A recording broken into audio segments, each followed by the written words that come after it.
As we have successfully configured yarn as well as MapReduce 2 onto the cluster using Cloudera Manager, let us also see yarn and MapReduce to CLI so that we can actually access certain information from the command prompt itself. That being said, earlier after configuring Hadoop HDFS, we have seen a couple of CLIs such as Hadoop itself and HDFS. Hadoop have subcommands like jar, fs, etc. to submit jobs and access file system. And HDFS have subcommands like dfs admin, which facilitate us to manage the cluster from the command prompt. Same is the case with yarn and MapReduce 2. We have CLIs associated with them. There are two high-level commands. One is yarn for managing yarn components and also submit yarn jobs, and the other one is MapRed to primarily manage the MapReduce jobs. Now let us look into the yarn CLI. You can just type yarn and hit enter. You will see bunch of subcommands. Earlier we have ran a command called yarn jar to submit a yarn application. You can actually get that command and run again. So I'm trying to get the word count program. Let me delete this existing directory so that I can run this MapReduce job to get the word count using yarn jar. So first I'm deleting this directory, and then we should be able to run this job. While it is running, let me connect to another session of Big Data Server 1. So in this case, I'm searching into the history and connecting to Big Data Server 1. And then we should be able to use yarn and get a lot of details with respect to our cluster and also the job. It will take some time to complete the job. Meanwhile, we should be able to explore almost all the features that comes as part of yarn CLI. So we have already used yarn jar to submit a MapReduce application. On top of this, there are subcommands such as resource manager, node manager, timeline server, etc. These are primarily to start those components on those designated nodes. When it comes to these commands, you should not just run on whatever node you want. You have to connect to the respective node on which the component is supposed to be running, and you should be able to issue the commands only from that node. If you run on some other node, then you will be at risk of messing up the cluster. You might be randomly starting the components, or it might fail also. So that being said, whenever you want to use these commands, make sure you connect to the right node and start the component using this command. For example, if you want to start the resource manager, you have to log into the Big Data Server 4 on which resource manager is supposed to be running, and you should be issuing the command from there itself. You should not issue resource manager command from the gateway node.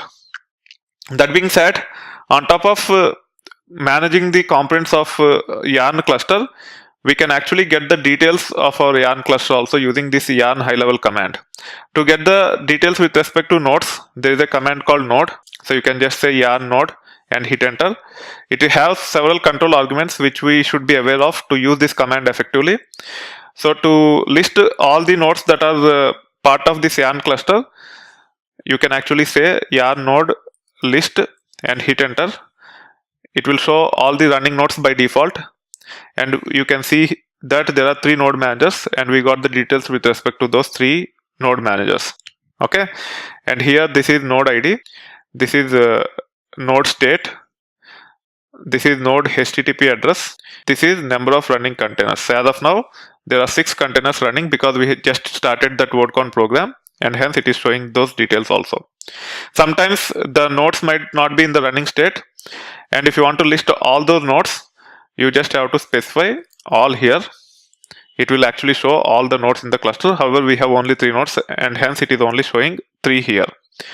If some of the nodes are stopped, the list will not show them, but if you say list all, you will be able to get those details. On a very large cluster, if you want to identify the killed nodes or stopped nodes or whatever the relevant status is, you have to use this additional hyphen states, and you should be able to see the nodes based upon the state. It will look like this: yarn node list states running, and you should be able to see the nodes that are only in running state. As of now, all of them are running, so we are seeing the same output for this command also. However, if there are stopped ones, you can actually say stopped, and you should be able to see the stopped nodes also. That being said, there is one more important subcommand called as container. There are a few more. We will walk through each of those things. So if you want to get the container level details for each of the yarn application, then you should be able to use this container subcommand. So here I'm saying yarn container, there are several subcommands or control arguments as part of this, which is nothing but help, list, and status. List takes the application attempt ID so that we can actually see the details of that application. And an application is nothing but a bunch of map tasks and reduce tasks, and they are nothing but the containers. So it will actually list the containers of our yarn application. To get the application attempt ID, you can actually say yarn application. So there is a subcommand called application, and then -list. It will list all the applications that are running at this time. You can see here, this is application ID, this is not attempt ID. However, if you want to get the container level details, we have to use the application attempt ID. To get the application attempt ID, we should be able to use this subcommand called application attempt. You can see subcommands such as list, status. List actually gives the details with respect to attempts, and status can be used with application attempt ID, and you should be able to see the status of that application attempt. So in this case, I'm saying application attempt list, and we have to pass this application ID which we got from yarn application list command, and then it will actually give us the details with respect to the application attempts. So using this application attempt ID, we should be able to get the status by using -status, and also we should be able to use yarn container. Yarn container also have a subcommand which takes application attempt ID. So we can actually say -list, which is the subcommand to list the containers, and the application attempt ID is nothing but this one, and you will be getting the details with respect to all the containers associated with this application attempt. So as of now, there are 18 containers that are running. You can see the details with respect to them. You can also get the status by passing the container ID, whether it is running or whether it is in failed state, etc. And you should be able to troubleshoot from there. That being said, on top of yarn application attempt, container, node, there are few more commands which you should be able to pick up as you proceed further. For example, logs. If you want to get log level details with respect to your yarn application, you can actually use yarn logs. Again, it has several subcommands or control arguments. You can actually use the information which we have retrieved from earlier steps, and you should be able to get the logs. So for example, if you want to get logs with respect to this container, you have to pass that container ID, and you should be able to see the logs with respect to that. Okay, so this is how you should be able to use yarn CLI effectively to not only access the applications but also the logs associated with the applications. The most important one of all these commands is application. We have seen application attempt, container, node, logs, etc. We will be using application sometimes. So let me spend some more time on this subcommand called application. There are several control arguments or subcommands for a yarn application. One is list, which we have seen already, to list all the applications that are running on the cluster. If you want to get based upon certain filters, you can actually specify app types, and you should be able to filter on type or state. You can also get the status of the application by using -status. This will give you the clarity about what is happening with respect to the application. For whatever reason, if you don't have access to the resource manager web interface, you should be able to get all the information from the command line as well. That being said, now let us actually look into MapRead. When it comes to yarn CLI, which we have seen earlier, it actually takes care of components with respect to yarn and also the applications at yarn level. An application can be a MapReduce application or Spark application that is submitted by yarn. However, MapRead actually provide you the capabilities to manage the MapReduce components or MapReduce jobs. If there are any Spark jobs, those will not be reflected here. That being said, there is only one component under MapReduce, which is nothing but history server. If you have to start using MapRead history server command, you have to log on to the server where history server is running, which is nothing but Big Data Server 4 in this case, and you should be able to issue MapRead history server. However, we don't typically use this command to start the services. We typically use Cloudera Manager, or there are some high-level scripts which we should be able to use to start.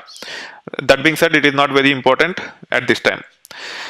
But if situation demands, you should just log on to the node where the history server is running, and you should try running this command to start the service if there is no access to the Cloudera Manager. That being said, Beyond this, the most important command with respect to MapRead is job. There are a bunch of subcommands with respect to job. It has several subcommands such as the submit. You can pass a job file and you should be able to submit the job. You can get the status of the running job or even the completed job.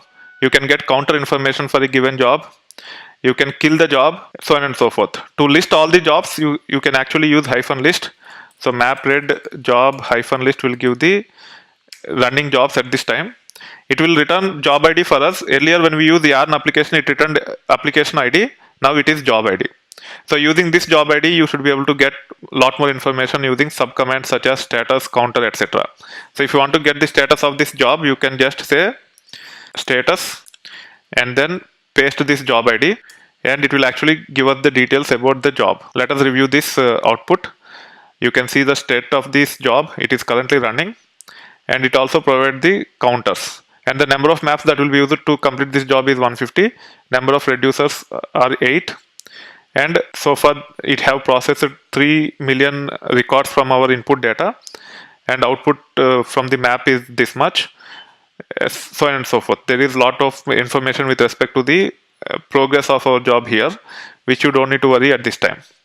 That being said, on top of this, if you actually say MapRead job and start reviewing the subcommands with respect to this, you have counter. So you can actually pass the job ID, group name and counter name. So group names and counter names, you can actually get it from here. There are pre-defined literals to access these groups as well as the counters. Unless you know the names, you will not be able to access. So you just have to do some research about this group name and counter name, and you should be able to get the counter information. Instead of getting the counter for everything, it will actually give us the counter at a group level or specific counter level. Then you can actually kill the job by using -kill. If you actually look at the syntax, it takes the job ID and you should be able to kill the MapReduce job. You can also kill the MapReduce job as yarn application by saying yarn application -kill. So kill actually takes the job ID. So to get the job ID, you can issue the list command and then you should be able to kill the job. As of now, I don't want to kill, so I'm leaving it like that.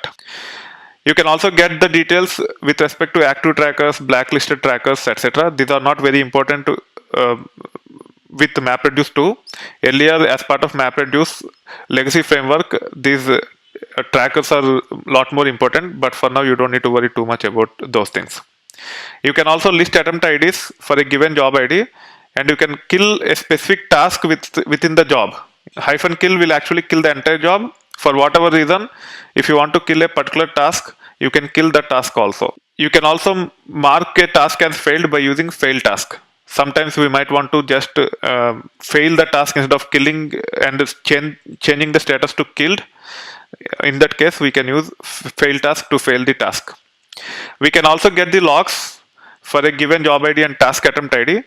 To get the task attempts, you can actually use list attempt IDs and it will actually give the task attempts, and using that information you should be able to get the logs at a task level. So for example, here I can say MapRead job list attempt IDs, and the job ID is nothing but this one. We also need to specify the task state, whether we want to get the running tasks or completed tasks, etc. So in this case, task type is map and task state is running. So it will list the task attempts. I think it has to be in lowercase. Let me change this to lowercase. Okay, I just have to specify the arguments. There is no need to pass this task type and task name. That's why it was failing. Now you should be able to see the task attempt IDs for each of these tasks which are running at this time. If you want to get logs with respect to these tasks, we can get by using MapRead job -logs, job ID, and then task attempt ID. Job ID is this one, and then task attempt ID is this one. So you should be familiar with all these command line commands so that you can actually get the information as and when it is required, even if you don't have access to Cloudera Manager or Resource Manager web interface or job history server for whatever reason. That being said, make sure you practice most of these commands so that you get hang out of them and you can leverage those things when the situation demands.